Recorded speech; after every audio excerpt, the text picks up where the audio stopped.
ABC13 Eyewitness News at 5:30. Now, breaking news.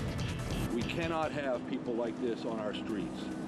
I don't want to raise my family, my grandchildren in a county where this type of crime is running rampant. A Harris County Precinct 5 deputy constable shot and killed in the line of duty. Tonight, police still hunting for a killer. The procession of patrol cars escorted Corporal Charles Galloway's body from the hospital to the medical examiner's office early this morning. Galloway was shot during a traffic stop in southwest Houston. A manhunt now underway to find Galloway's killer. Hello again, I'm Tom Abrams. ABC 13 reporter Roxy Bustamante now joins us live from southwest Houston, where that shooting happened. Roxy, what do you know now? Tom, we know that it started with a traffic stop right here on Beechnut Street near the Sam Houston Tollway. Now, investigators tell us that the suspect, who has not been identified yet, got out of the vehicle and immediately started shooting at Corporal Charles Galloway. They tell us that it was so quick that Galloway did not have time to respond. Here's what we know in the investigation as they continue to search for that suspect. Houston police say it was around 12:45 Sunday morning when Harris County Precinct 5 Corporal Charles Galloway tried to pull over a white Toyota Avalon on Beechnut Street in southwest Houston. The driver, described as a young Hispanic man, got out of the vehicle and immediately started shooting at Galloway's patrol car, hitting Galloway multiple times. Investigators believe the suspect may have had an assault-style rifle. A man who lives at a nearby apartment complex told me off camera that the repeated gunfire was so loud it woke him up and startled his family. Houston police is now the leading agency investigating the deadly shooting. This is senseless. It makes no sense whatsoever. Our special investigative unit, the homicide, is taking lead on it. And a message to this suspect: the best thing you can do is turn yourself in peacefully.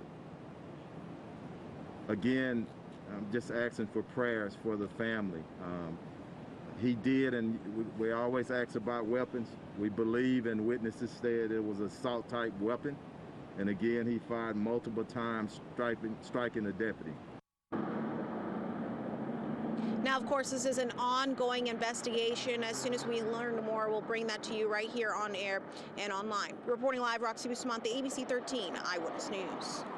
As the search for the suspect continues, we are working to learn more about Corporal Charles Galloway. And ABC 13's Courtney Carpenter is live now at Precinct 5 headquarters on the west side with the latest. Courtney? Well, Tom, here outside of Precinct 5 headquarters, the flags are at half-staff, and there's the beginning of a memorial in honor of Corporal Galloway. From what we've learned so far about him, it's evident he's going to be missed by a lot of people. Constable Ted Heap says Corporal Galloway was the kind of guy to really make an impression on others. He was 47 years old and is survived by his daughter and sister. We're told he's been with Precinct 5 for more than 12 years. He's worked in different aspects of the patrol division, but most recently was assigned to the toll road division.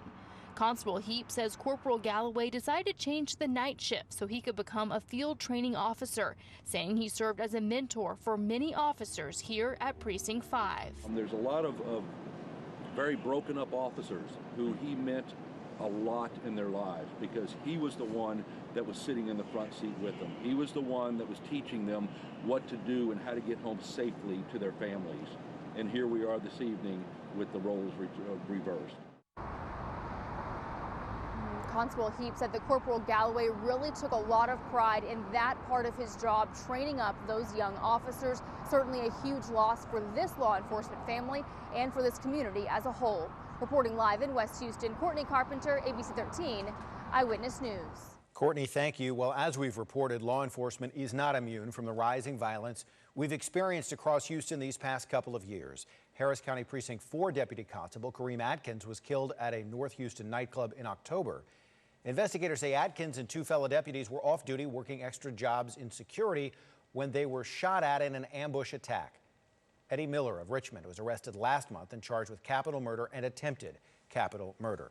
Atkins died just a few weeks after the last line of duty death in September. Senior Houston police officer William Jeffrey was killed as he and a fellow officer attempted to serve a narcotics warrant in Northeast Harris County. The officers returned fire, shooting and killing that suspect. It's not just Houston. We told you yesterday a rookie New York Police Department officer, Jason Rivera, was shot and killed responding to a domestic violence call. His partner was also shot and remains in critical condition tonight. 3 other NYPD officers have been shot in the line of duty in separate incidents in just the first 3 weeks of this year. The mayor there called on the city to work with state and federal authorities to fight crime. Turning now to our weather, you will need an umbrella with your jacket tomorrow. Meteorologist Rachel Bryars joins us with the rainy Monday forecast.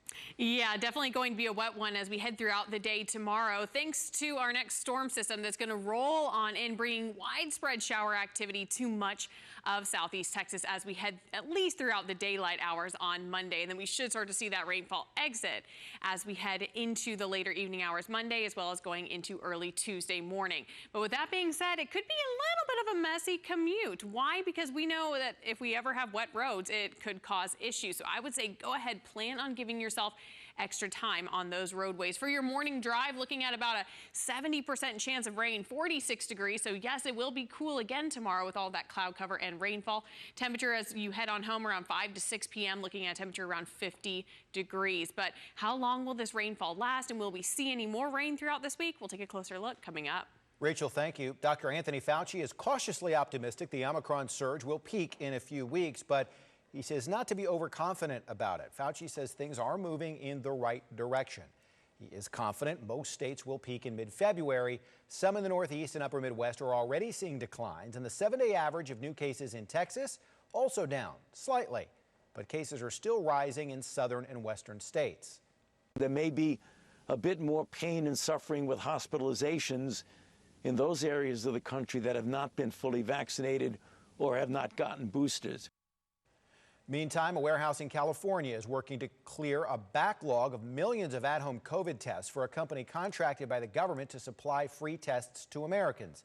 Some deliveries have been delayed because of a combination of workers calling out sick with COVID, as well as bottlenecked warehouses. The newest testing mega site by the Houston Health Department opens tomorrow on the southeast side. It's at Ellington Airport Clear Lake Neighborhood Recycling Center on 246 Loop Road. It will operate Mondays through Saturdays from 9 in the morning to 3:30 in the afternoon. Appointments are not required. This is the department's 6th mega site. It also operates sites at Butler Stadium, Delmar Stadium, the former Dave & Buster's on Richmond, the Kingwood Community Center, and at Lot C, Minute Maid Park in downtown.